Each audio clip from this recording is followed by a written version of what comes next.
Glamour Hotel Istanbul Sirkeci. A tragedy in five-star disguise, oh, my sweet summer children.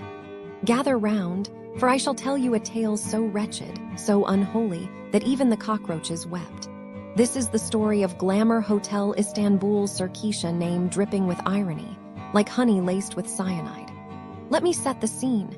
You, a weary traveler, drag your suitcase down a narrow alley so tight, you half expect a pickpocket to materialize from the shadows.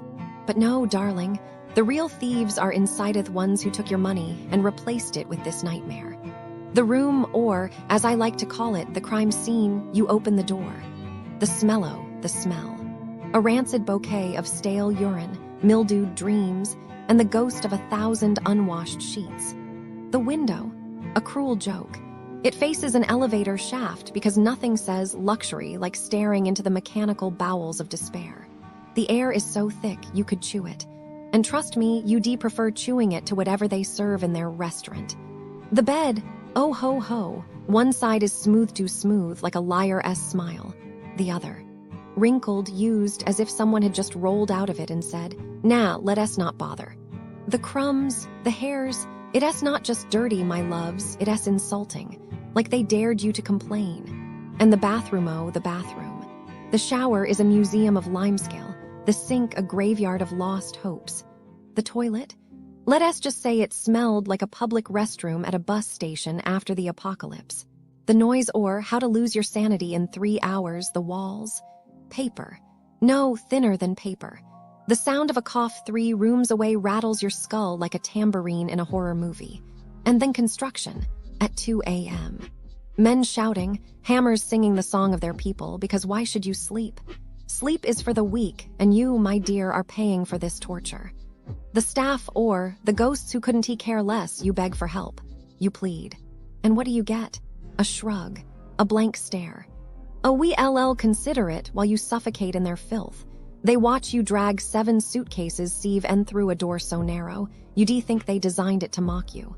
And when a random restaurant worker shows more kindness than the entire hotel staff, that is not just bad service, that is sociopathic. The food, or the culinary war crime, you order an Americano. What arrives?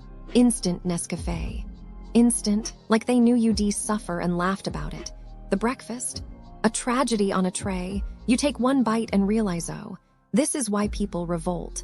The betrayal, or the final nail in the coffin, you try to leave. You beg to leave. But Nathi dangle hope like a carrot, make you endure one more night in their filth. You sleep in your street clothes, hood pulled up like a victim in a horror movie, because touching their sheets is a risk no sane human would take. And when you finally escape, no goodbye, no apology, just the cold, dead eyes of staff who've long since stopped pretending to care. The lesson, or why you should run, this isn't just a bad hotel, my darlings. This is a scam, a crime, a violation of the sacred trust between traveler and host. Every stain, every lie, every cockroach, oh yes, there were cockroaches, is a middle finger to anyone naive enough to believe their foe. Script content okay, so I was looking into scams near Glamour Hotel Istanbul Sirkeci, you know. Like tourists think it's just a nice area, but oh boy, the stores here, some of them are not your friends. First thing, businesses near Glamour Hotel Istanbul Sirkeci sometimes have sneaky employees. Like in one shopping mall, a store manager just took all the money, for months. He was putting sales into his own bank account instead of the store's. Can you believe that? The owners only noticed when nothing showed up in their account. Police caught him, of course, but how many people got tricked before that? Tourists buying stuff thinking it's legit and the money just gone. Poof, I bet some never even realized. Then there's the big scam POS fraud. Stores near Glamour Hotel Istanbul Sirkeci were used to launder money. Like fake sales, fake receipts, billions of lira moving around. Tourists probably swiped their cards, thinking it was just a normal shop, but nope, some of those transactions, fake. The police arrested like 48 people, but how many visitors got overcharged or had their card info stolen? You just don't know. And oh my god, the machine scam. This store was selling something expensive, right?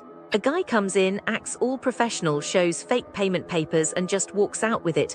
The store workers trusted him, they gave him the machine, and then surprise, no money ever came, gone just like that. Tourists could totally fall for this. Someone hands you a fake receipt, says payment done, and you believe them because why wouldn't you? It's just sad, you know. You come to Istanbul, stay near Glamour Hotel Istanbul Sirkeci, and think everything fine. But some of these stores, they may not. Be careful, that's all. Okay, here's the intro music, melancholic, slightly unsettling piano. Good evening. We've previously discussed the Glamour Hotel Istanbul Sirkeci itself. Now, it's time to address the reality surrounding it, the businesses nearby. And frankly, the picture isn't pleasant. It's disheartening, really. What I've found, after careful review of countless accounts, paints a picture of an area that, while visually bustling, is often corrosive to the spirit. It feels like stepping into a carefully constructed stage set, where the smiles aren't always genuine and the prices, well, the prices are a performance in themselves. It's a place where optimism goes to quietly expire. I approach this not as a detached analyst, but as someone who genuinely feels for the traveler arriving with anticipation, only to be met with a subtle, yet pervasive, sense of being sized up. I've pored over these reports, these experiences, and it's left a rather hollow ache. Every negative comment seems to echo a broken promise of Turkish hospitality. Let's begin, and brace yourselves. The Grand Bazaar, a gilded cage. The businesses in this area, as a whole, operate with an aggressive, almost predatory enthusiasm. And the clearest example, the Grand Bazaar. Don't misunderstand, it is grand, physically.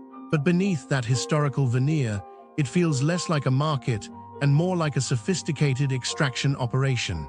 Tourists are, quite plainly, viewed as walking, talking wallets. Repeatedly, people describe being besieged by relentless pressure to buy.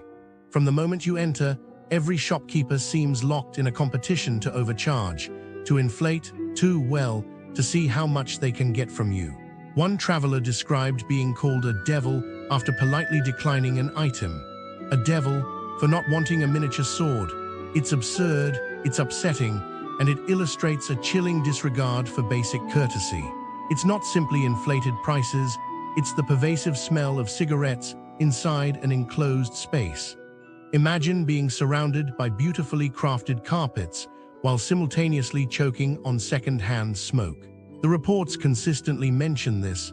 It's uncivilized, and the merchandise itself, a lot of it is cheap, mass-produced imitations.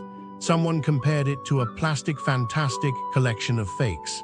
Another pointed out Dubai offers better quality at lower prices, and frankly, that's a damning indictment. You're not experiencing authentic Turkish craftsmanship, you're contributing to a counterfeit industry. The feeling, from what I've gathered, is one of profound disappointment, a complete disconnect between the promised experience and the actual, rather cynical reality. It's a feeling of being played. Sanita's spa wellness, a mirage of luxury. Moving on, and the disappointment continues. Spa experiences near the hotel are overwhelmingly presented as a far cry from the luxurious retreats they advertise. The Sanita's spa wellness, in particular, seems to be a masterclass in misleading marketing. People speak of a waiting area resembling a doctor's office, complete with a tacky rack of disposable items, and the luxury robe. Shared with hotel guests, overwashed and worn thin, it's less a spa experience and more a communal changing room. The photos on their website, apparently from a completely different part of the hotel, used for events, a flat-out deception designed to lure you in. One individual, speaking in a way that truly resonated with me, described it as a false advertising, and a very sad one at that. Some reviewers mention the treatment itself being performed by attentive staff, but that's overshadowed by the sheer disconnect between the